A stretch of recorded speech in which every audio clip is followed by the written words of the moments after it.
Assalamualaikum warahmatullahi wabarakatuh teman-teman. Balik lagi di GP Media Channel dengan aku Kak Rahmi. Hari ini kita akan ngebahas soal prediksi SNBT 2024 Subtes Pemahaman Bacaan dan Menulis.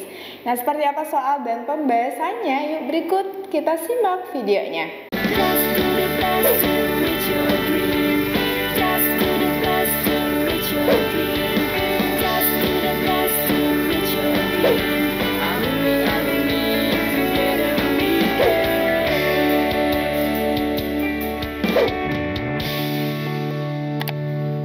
Buat kalian yang lagi cari tryout SNBT dan ujian mandiri untuk masuk PTN, kita punya solusinya. GEP Media menyediakan tryout SNBT dan ujian mandiri untuk beberapa PTN ternama di Indonesia. Mulai dari harga 10.000, kalian sudah dapat ribuan soal prediksi, video pembahasan, dan ada kelas online juga loh. Yuk daftar sekarang! Baik teman-teman, langsung saja kita bahas soal pertama. Judul yang tepat untuk menggambarkan teks di atas adalah, jadi kalau ditanya judul berarti kita cari kerangka atau kepala karangan gitu ya, yang menunjukkan atau yang mewakili keseluruhan isi dari teks. Nah, kalau kita cek berdasarkan isi teks, di sini disebutkan seperti apa. Menteri Pendidikan dan Kebudayaan menyebutkan bahwa akan berfokus untuk Merdeka Belajar di 2021 pada 4 hal gitu ya. Meliputi ada biaya pembiayaan pendidikan, kemudian yang kedua ada program digitalisasi, yang ketiga pembinaan peserta didik, prestasi, talenta, dan penguatan karakter, dan keempat itu menargetkan adanya pendidikan kepada 19.624 guru penggerak tahun ini. Nah, jadi kalau misalkan berdasarkan isi teksnya gitu ya, judul yang tepat kalau misalkan kita cek dari option yang ada itu adalah option yang B, fokus dan prioritas program pendidikan menurut Mendikbud, seperti itu. Untuk opsi A, pendanaan pendidikan di Indonesia. Nah, ini kurang tepat ya, karena balik lagi keseluruhan isi dari teks ini menyangkut fokus dan prioritas program pendidikan. Kemudian digitalisasi sekolah dan medium pembelajaran kurang tepat juga, pembinaan peserta didik. Nah, ini adalah bagian dari fokus dan prioritas programnya, seperti itu. Makanya opsi yang D dan C kurang tepat, begitu juga dengan opsi yang E. Jadi jawabannya adalah opsi yang B. Kita bahas soal berikutnya. Konjungsi yang tepat untuk melengkapi rumpang pada kalimat 9 adalah konjungsi sama juga dengan kata sambung atau kata hubung.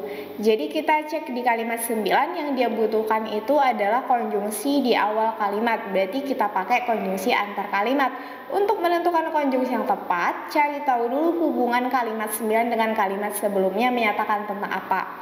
Di kalimat 8 disebutkan, selain itu, prioritas ini diciptakan dengan beberapa cara seperti pembinaan peserta didik dan 345 pemerintah daerah serta peningkatan prestasi manajemen talenta kepada 13.505 pelajar dan sebagainya.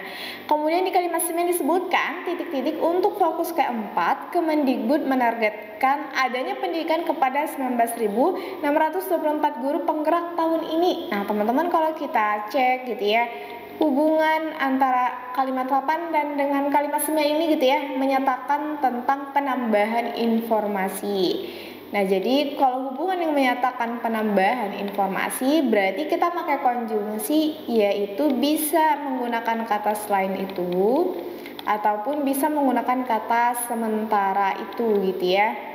Nah, jadi karena di sini nggak ada kata selain itu, kita pakainya sementara itu. Jadi jawabannya adalah opsi A.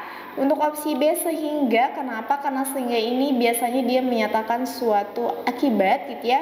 Jadi nanti menyatakan simpulan, oleh karena itu biasanya menyatakan akibat juga gitu ya, ataupun nanti lebih khususnya ke konsekuensi, kemudian bahkan ini menunjukkan penguatan. Jadi jawabannya adalah opsi yang A. Oke, kita bahas soal berikutnya. Di sini ada isian singkat teman-teman. Nah, jadi kamu nanti isi aja secara langsung gitu ya, tanpa memilih opsi yang ada. Penggunaan tanda baca yang kurang tepat terdapat pada kalimat. Nah, kita langsung aja, berarti mau nggak mau teman-teman harus cekin satu-satu ya. Kalau misalkan kasih opsi kan berarti kamu langsung cek opsinya. Cuman kalau seperti ini berarti cek satu-satu.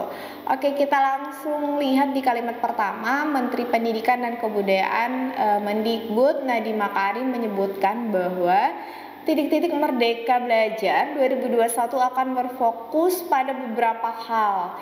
Nah, di sini ada penggunaan tanda koma, teman-teman, bagian dari tanda baca ya.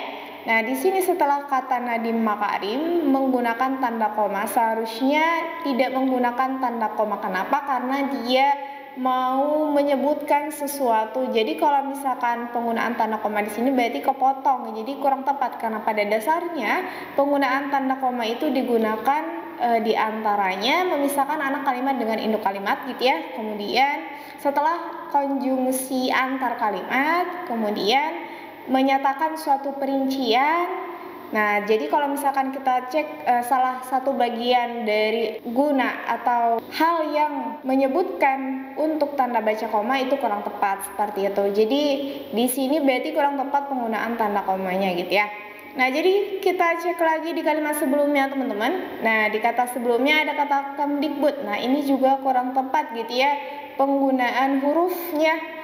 Nah, jadi kalau di sini dia salah di bagian hurufnya, seharusnya ini penggunaan akronim gitu ya, atau penggunaan singkatan. Jadi karena ini menggunakan huruf besar semua atau huruf kapital, jadi kurang tepat. Nah, seharusnya yang kapital hanya awalannya saja, yaitu Mendikbud. Nah, jadi teman-teman jawabannya berarti ada pada kalimat satu ya, yaitu 1. Untuk kalimat 2 berarti 3 dan seterusnya sudah tepat karena kita sudah menemukan kalimat yang salah. Oke, berikut soal latihan teman-teman, silakan kalian kerjakan hasil jawabannya, kalian tulis di kolom komentar ya. Oke, baik teman-teman, itu dia tadi pembahasan prediksi soal SNBT 2024 subtes pemahaman bacaan dan sekian dari kakak, semoga ngebantu semuanya. Sampai jumpa.